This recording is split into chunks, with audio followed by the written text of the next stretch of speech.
Setelah dilantiknya Presiden Republik Indonesia Prabowo Subianto pada tanggal 20 Oktober 2024, kemudian beliau segera melantik Kabinet Merah Putih di Istana Negara pada tanggal 21 Oktober 2024. Pelantikan Kabinet baru Merah Putih ini tentu membawa harapan baru bagi bangsa Indonesia, termasuk dalam bidang pendidikan.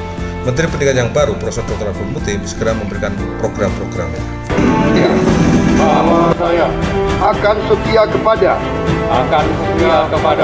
Undang-Undang Dasar Negara Republik Indonesia Undang-Undang Dasar Negara Republik Indonesia tahun 1945. tahun 1945. Assalamualaikum warahmatullahi wabarakatuh. Bertemu kembali dengan Mari Belajar. Pada kesempatan ini kita akan membahas tentang arah kebijakan pendidikan di era Menteri Dikdasmen yang baru, Profesor Dr. Abdul Muti. Dalam konteks ini, beliau menyatakan dalam sebuah wawancara dengan para wartawan, urutan pertama dari kebijakannya adalah pengembangan layanan pendidikan bermutu untuk semua.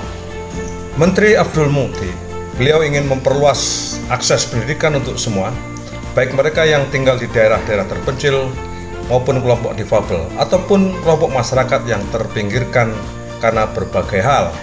Dengan demikian mereka tetap mendapatkan layanan yang bermutu dari pendidikan pemerintah.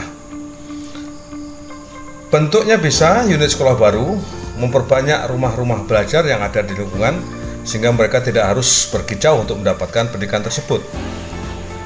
Berikut cuplikan dari video wawancara Menteri Abdul Muti dengan para wartawan.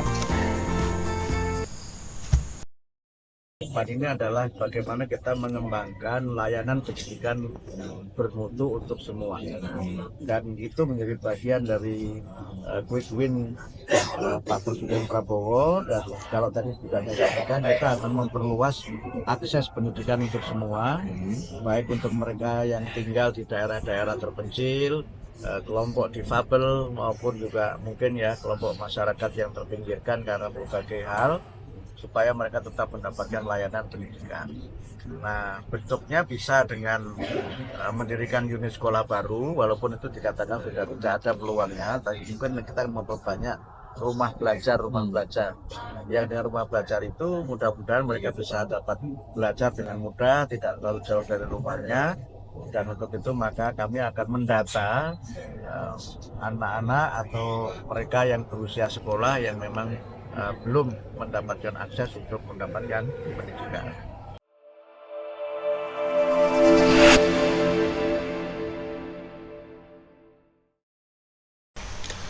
Pengembangan layanan pendidikan bermutu untuk semua, menurut Bapak Menteri Abdul Muti, meliputi perluasan akses pendidikan terutama daerah terpencil dan kelompok difabel serta kelompok masyarakat yang terpinggirkan.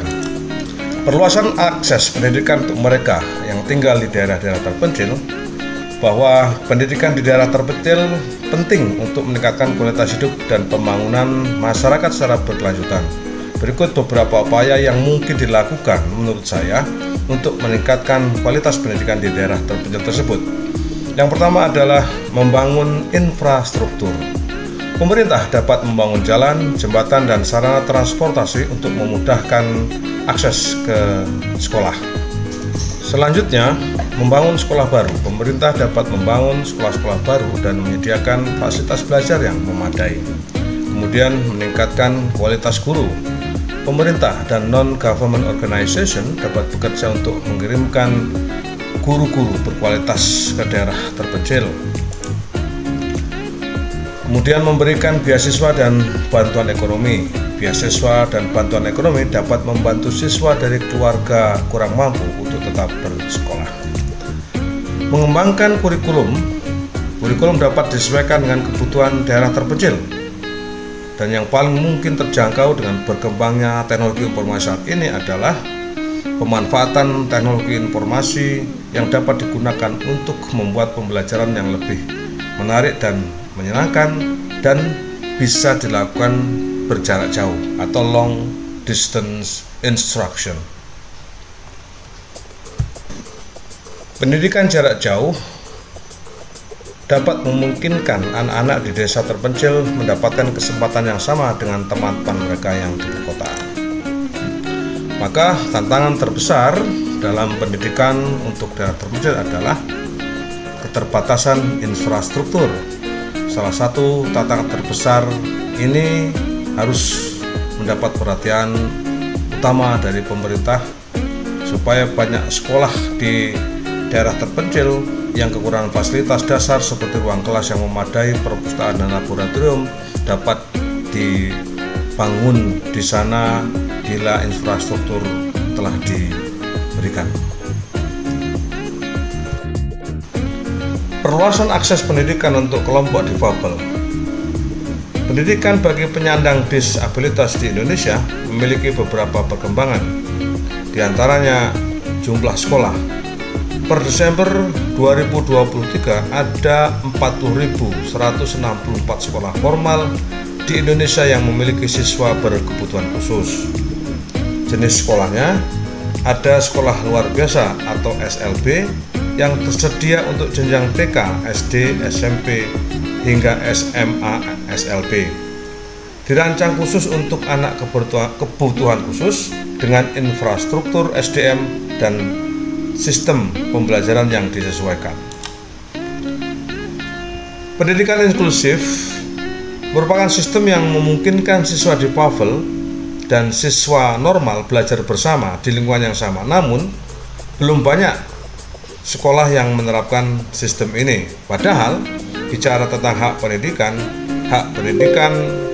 disabilitas diatur dalam Undang-Undang Nomor 8 Tahun 2016 tentang penyandang disabilitas. Maka tantangan yang dihadapi dalam kondisi saat ini untuk pendidikan difabel adalah masih ada 1 dari 3 anak dengan disabilitas yang tidak memiliki akses pendidikan. Yang kedua, kurangnya guru reguler dan guru pendamping khusus yang dilatih untuk mendampingi penyandang disabilitas.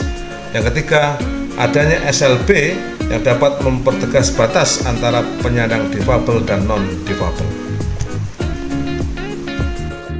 Perluasan akses pendidikan untuk kelompok masyarakat yang terpinggirkan. Banyak berita yang sudah disampaikan oleh sumber-sumber yang kredibel seperti dari CNN tentang kondisi masyarakat miskin di Indonesia. Nah, sekarang pendidikan untuk kelompok masyarakat miskin atau terpinggirkan ini menjadi penting. Pemerintah melalui Kementerian Pendidikan Dasar dan Menengah membantu mereka mengatasi tantangan yang dihadapi seperti keterbatasan ekonomi, diskriminasi atau kurangnya akses ke sumber daya. Pendidikan inklusif dapat memberikan banyak manfaat bagi individu, komunitas, dan masyarakat secara keseluruhan. Semangat Pak Mufti, Bapak sebagai Menteri baru untuk Pendidikan Dasar dan Menengah di Indonesia untuk mengatasi berbagai tantangan-tantangan dalam pendidikan di Indonesia, khususnya pendidikan dasar dan menengah.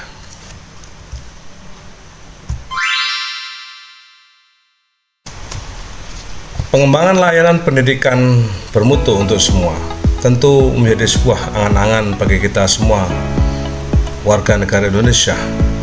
Pada harapan baru Kabinet di bawah pimpinan Presiden Prabowo Subianto, bagaimana pendapat Anda? Apakah akan tercapai pada 5 tahun mendatang?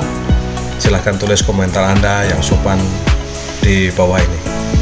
Kemudian jangan lupa klik like dan subscribe supaya saya lebih semangat lagi untuk memberikan informasi terkait dengan kebijakan-kebijakan terkait dalam bidang pendidikan.